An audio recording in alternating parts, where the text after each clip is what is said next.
일단 다 같이 6절까지 다 함께 좀 같이 보도록 하겠습니다. 우리 한 목소리로 함께 합독하도록 하겠습니다. 여호와는 나의 목자시니 내게 부족함이 없으리로다.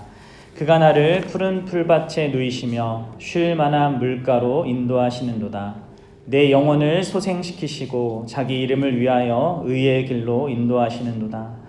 내가 사망의 음침한 골짜기로 다닐지라도 해를 두려워하지 아니할 것은 주께서 나와 함께 하심이라. 주의 지팡이와 막대기가 나를 안위하시나이다. 주께서 내 원수의 목전에서 내게 상을 차려주시고 기름을 내 머리에 부으셨으니 내 잔이 넘치나이다. 내 평생의 선하심과 인자하심이 반드시 나를 따르리니 내가 여호와의 집에 영원히 살리로다. 아멘. 지난번에도 이 말씀을 가지고 함께 나누면서 말씀드렸다시피 시인 다윗은 자신의 삶을 되돌아보면서 이런 고백을 하고 있습니다. 너무나도 외적으로는 부족함이 많아 보이는 그런 인생을 살았던 것이 다윗이었죠. 그런 그가 이렇게 고백하는 거, 여호와는 내게 나의 목자시니 내게 부족함이 없다. 그 말씀의 의미가 무엇인가? 우리는 함께 살펴보았습니다. 말씀드렸다시피 세상이 보는 그런 기준으로 다윗의 인생 가운데 크게 멋지게 드러났던 때가 그리 많지 않습니다. 크게 봐도 2번쯤이라고 말씀드렸죠. 한 번은 골리앗을 물맷돌로 쓰러뜨릴 때였고, 다른 한 번은 통일왕국을 이루어서 영토를 확장할 때, 그 정도였습니다. 그리고 대부분 다윗의 인생은 참으로 녹록지 않는 그런 삶이었습니다. 고난과 고통과 눈물과 한숨으로 점철된 그런 인생이었죠. 이런 다윗의 본래의 그 인생을 제대로 우리가 보지 못하고 많은 사람들이 다윗이 하나님 마음에 합한 자다라는 그런 성경의 한 부분을 생각하면서 쉽게 다윗을 본받고자 하고, 또 심지어 자기 자녀들의 이름을 다윗이라고, 김다윗, 이다윗, 강다윗, 많은 다윗들이 있는데 그렇게 이름을 지어서 그들이 다윗처럼 살면 좋겠다 이렇게 기대하기도 합니다. 제가 생각할 때 그들 대부분은 다윗의 인생, 다윗의 삶의 이야기 중에 아마도 골리앗하고 싸운 그 이야기밖에는 인상에 남는 것이 없어서 그렇게 감히, 제가 이렇게 감이라고 붙여서 말씀드리는데, 감히 다윗의 이름을 사용한 것이 아닌가 그런 생각이 듭니다. 과연 다윗의 인생을 우리가 성경이 말하는 대로 우리가 제대로 직면한다면 다윗처럼 살면 좋겠다 이렇게 얘기할 수 있을까요? 언젠가 지난번에 저희 장모님께서 저희 보성이가 요셉처럼 훌륭한 사람이 되면 좋겠다 이런 말씀을 하셔서 제가 이런 말씀을 드렸습니다. 요셉은 거의 한 10몇 년 동안 죽도록 고생했습니다.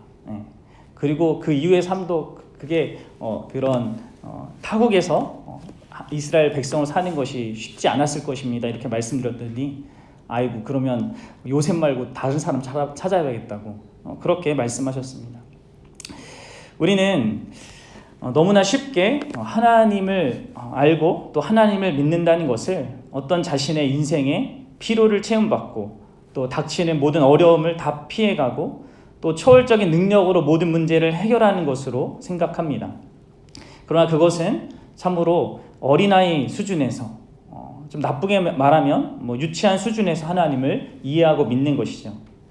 마치 어린아이가 자기 부모를 어렸을 때 바라보면서 뭐든지 할 수 있는 그런 존재로 여기는 것과 같는 것이죠. 어린아이는 성숙해 가면서 자신의 부모가 어떤 슈퍼맨이나 슈퍼우먼이 아니라 자신과 동일하게 한계를 가진 그런 평범한 인간이라는 것을 배우게 되는 것이죠. 만약에 그걸 못 배운다면 그것이 좀 이상한 것 아니겠습니까? 물론 우리의 신앙도 그렇게 어린아이 수준에서, 유치한 수준에서 시작할 수 있습니다. 인생의 피로를 체험받고 또 닥치는 모든 문제를 해결함받고 또 어려움을 피하는 그것으로 하나님을 기대할 수 있습니다.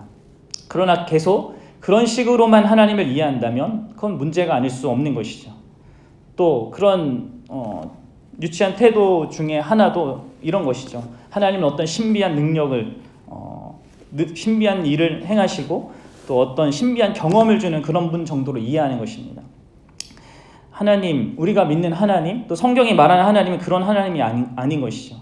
우리가 믿는 하나님이 여전히 그런 정도의 하나님이라면 내가 여전히 유치한 수준에서 하나님을 믿거나 혹은 참 하나님을 믿지 않은 것일 수 있습니다. 하나님은, 우리가 믿는 하나님은, 아니 우리를 부르신 하나님은 우리를 그렇게 어린아이 수준으로 하나님을 믿도록 내버려 두지 않습니다. 유치한 수준으로 내버려 두는 것이 내버려 두는 것 정도가 아니라 하나님은 우리를 향해서 더 높은 뜻과 계획을 가지고 우리의 삶을 인도하시는 것이죠. 그것이 바로 다윗이 고백하고 있는 그런 삶으로 우리를 부르시는 것입니다. 다른 것이 아닌 것이죠. 다윗이 1절에서 고백했던 것처럼 여호와께서 나의 목자시니 내게 부족함이 없다. 이것을 다시 말씀드리지만 어떤 이야기라고 말씀드렸습니까? 내가 원하는 모든 것에서 부족함이 없게 한다라는 말씀이 아니라 정확하게 말하면 하나님이 나의 참 목자이심을 아는데 부족함이 없는 그런 삶으로 인도하시는 것이죠. 이것은 마치 하박국이 그 여전히 비참한 상황이 그 현실이 변한 것이 없음에도 불구하고 하나님에 대해서 제대로 듣고 고백하게 된 것과 비슷한 이야기라고 할 수 있습니다. 하박국 3장 17절 18절에 하박국이 이렇게 얘기합니다. 비록 무화과 나무가 무성하지 못하며 포도나무에 열매가 없으며 감람나무에 소출이 없으며 밭에 먹을 것이 없으며 우리의 양이 없으며 외양간에 소가 없을지라도 나는 여호와로 말미암아 즐거워하며 나의 구원의 하나님으로 말미암아 기뻐하리로다. 어떻습니까? 이게 다윗의 고백인 거고 하박국의 고백인 것이고 모든 믿는 자의 고백인 것이죠. 여러분들에게는 이런 고백이 있습니까? 다윗은 수많은 고난과 환난과 위협 속에서 살았습니다. 2절을 보시면 그가 나를 푸른 풀밭에 누이시며 쉴만한 물가로 인도하시는도다. 일단 하반절을 보면 쉴만한 물가라고 말하고 있지 않습니까? 이것이 무엇을 이야기합니까? 쉼이 필요한 그런 처지다. 그것을 말하고 있죠.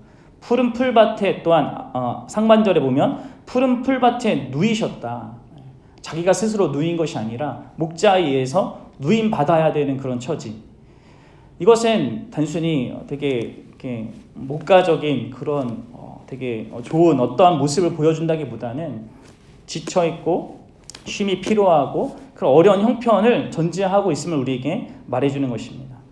게다가 3절도 보면 내 영혼을 소생시키시고 영혼이 소생돼야 할 정도로 그런 심각한 위기와 그런 어려움 속에 있었다고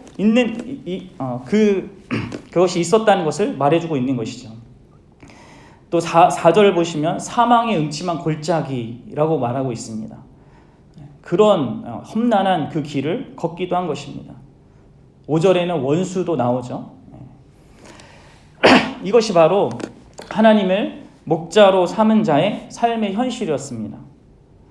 어떻습니까? 여러분의 인생도 삶도 이와 같습니까? 아니면 아무런 문제가 하나도 없습니까? 그리고 과연 아무 문제가 없는 것이 좋은 것이라고 할 수 있겠습니까? 혹시 하나님이 목자가 아닌 그런 삶을 살고 있는 건 아니겠습니까? 또 우리가 하나님께 어떤 문제가 없게 해달라고 하는 그런 요구들이 결국 하나님이 없어도 되는 그런 삶을 원하는 것, 그것은 아닌가 우리는 생각해 봐야 합니다. 우리는 다윗의 인생이 참으로 비참한 사람 가운데 비참하였다라는 것을 기억해야 합니다. 그리고 그럼에도 불구하고 또한 동시에 기억할 것은 분명히 그는 그 비참한 인생 중에서 하나님을 참으로 풍성하게 경험했다는 것입니다. 그래서 우리가 잘 알다시피 시편 여러 편에서 얼마나 다윗이 많은 비유를 쓰면서 하나님의 하나님 되심을 고백하고 있습니까? 하나님은 나의 반석이시요 요새시요 방패시요 구원의 뿌리시요 산성이시요 피난처시요 등등 그는 파란만장했던 그의 인생 가운데 참으로 하나님을 풍성하게 아는 데 있어서 부족함이 없는 그런 인생을 살았던 것입니다. 그래서 그는 1절과 같이 그렇게 고백하고 있는 것이죠. 또 더욱이 3절에서 분명하게 그 하나님이 우리를 인도하시는 길이 나의 어떠함을 위한 것이 아니라 자기 이름을 위하여 의의 길로 인도하신다, 이렇게 고백하고 있는 것입니다. 다윗의 이 시는 그의 육체적인 후손이 되시는 우리 주 예수 그리스도의 시이기도 합니다. 시편이 예수 그리스도를 가리킨 그런 시일 뿐만이 아니라 시편은 예수님이 부르신 그런 노래이기도 한 것이죠. 예수님도 아마 다윗처럼 이 고백을 하지 않았겠습니까? 여호와는 나의 목자시니 내게 부족함이 없으리로다. 그렇게 고백했을 법한 예수 그리스도의 인생은 또한 어땠습니까? 그분의 삶 역시 다윗과 방불한 그런 삶이었죠. 아니, 다윗보다 더 큰 고난과 고통의 삶을 사셨습니다.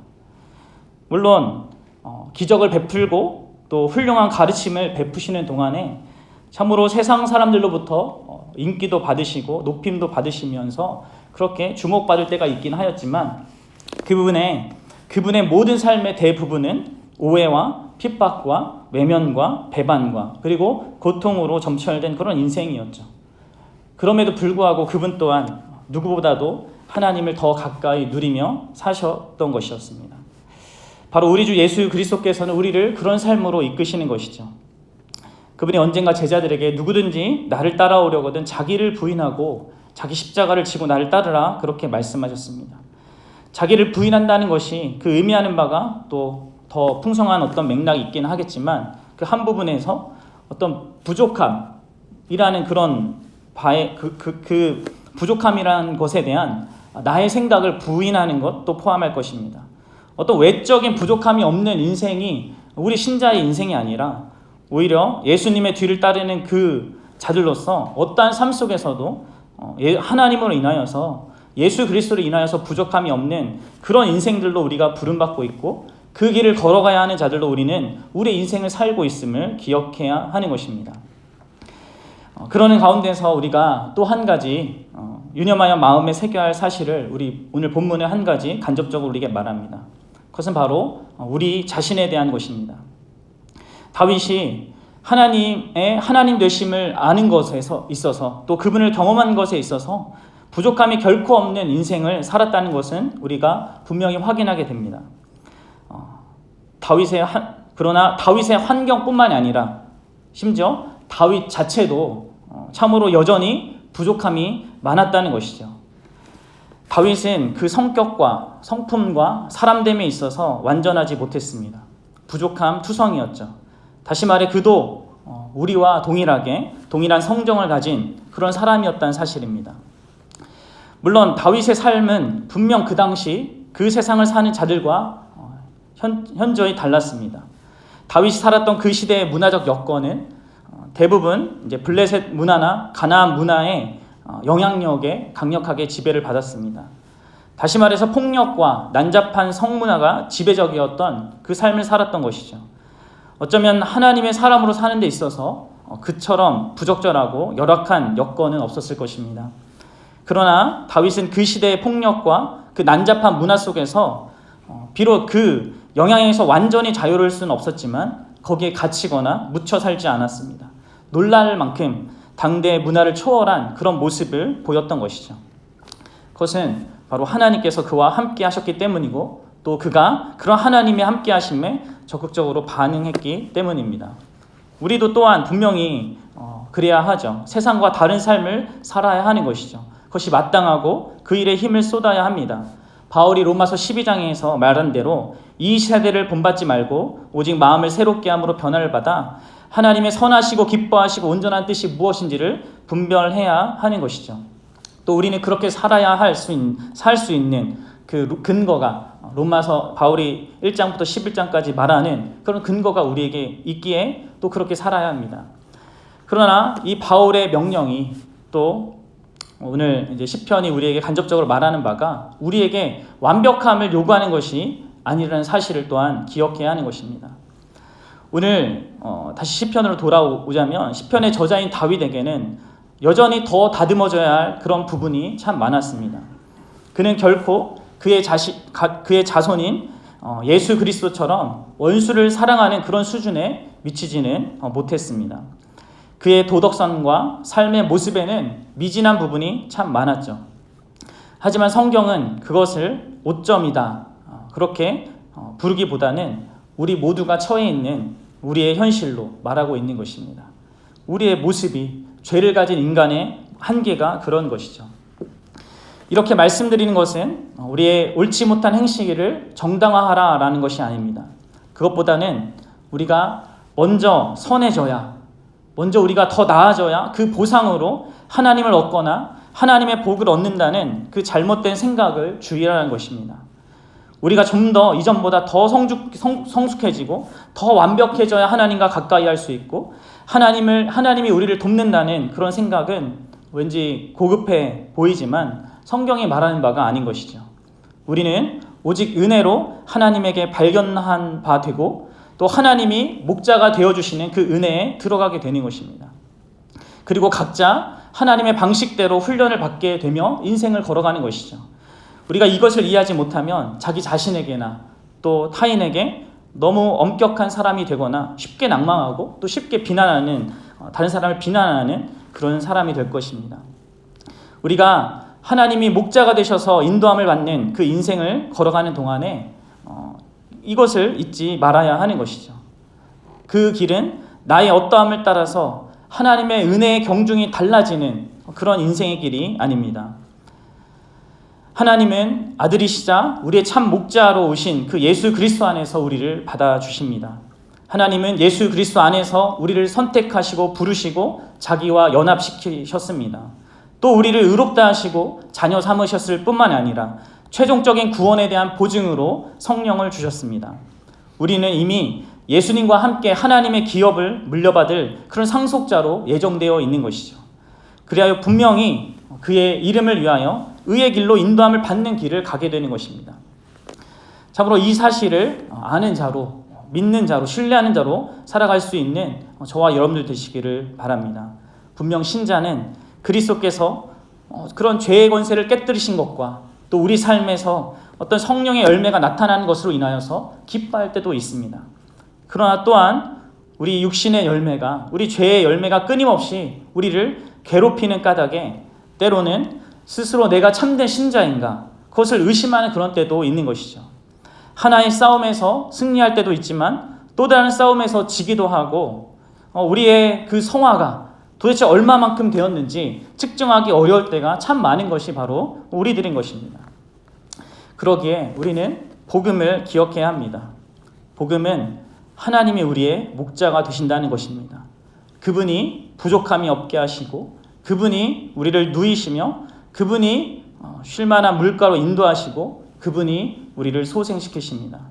하나님이 나의 목자가 되게 하기 위하여서 애써서 하나님을 감동시켜야 하는 것이 아닌 것이죠. 그분이 친히 먼저 우리의 목자가 되어주셨습니다. 그리고 그분은 어떤 순간에도 우리를 포기하지 않으십니다. 우리가 우리 자신을 포기하고 싶은 그 순간에도 그분은 결코 우리를 포기하지 않으시는 것이죠. 그리고 우리를 그 의의 길로 인도하셔서 결국 우리를 그와 함께 얼굴과 얼굴을 대면하여서 영원토록 함께 그 복된 교제를 누리는 그런 자리로 이끌어 가시는 것입니다. 그것이 목자 되신, 우리의 목자 되신 그분의 뜻인 것이죠. 우리에게 주어진 이 하루도 그냥 흘러가는 그런 하루가 아닙니다. 자기 목숨을 양으로 내어주신 그 목자 되신, 목숨을 양을 위해 내어주신 목자 되신 예수 그리스도께서 성령으로 우리를 인도하시고 계신, 또 말씀으로 인도하고 계신 그런 하루인 것이죠. 이것을 기억하시길 바랍니다. 세상적인 그런 부족함과 또 나 자신의 부족함 속에서도 낙담하지 마십시오. 눈을 들어서 우리 주 예수 그리스도, 믿음의 주요 온전케 하시는 그분을 바라보시고 힘을 내시기를 바랍니다. 주의 백성답게 넘어져도 다시 일어나서 주님이 인도하시는 그 의의 길을 걸어가시기 바랍니다. 목자이신 주님이 기대하는 것이 완벽함이 아니라 그분에 대한 신뢰이고 충성스러움이란 것을 기억하십시오. 나의 어떠함에 의해 사는 그런 인생 길이 아니라 그분으로 인해 사는 인생임을 매일매일 배워가시는 저와 여러분들 되시기를 주님의 이름으로 축복합니다. 기도하시겠습니다.